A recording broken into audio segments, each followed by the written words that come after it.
قال انذرنی الی یوم یبعثون۔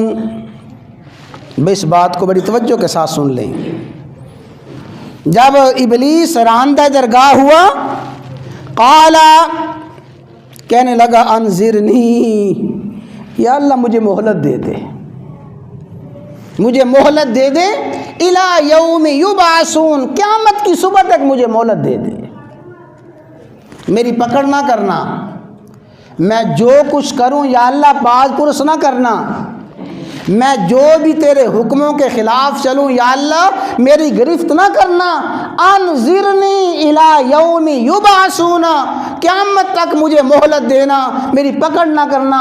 فرمایا انک من المنظرین الی یوم الوقت المعلوم الی یوم الدین، قیامت تک کے لیے تجھے مہلت دے دی گئی ہے۔ اللہ تعالیٰ نے قیامت تک کے لیے مہلت دی ہے اور قیامت تک کے لیے چھوٹ دی ہے ابلیس کو۔ ابلیس ہی کو اللہ نے قیامت تک کے لیے اپنے احکام کی تعمیل سے مستثنی قرار دیا ہے۔ یاد رکھیں ابلیس کے علاوہ کائنات میں کسی انسان کو استثناء نہیں ہے، نہ فرشتوں کو استثناء ہے، نہ جنات کو استثناء ہے، نہ ملائکہ کو استثناء ہے۔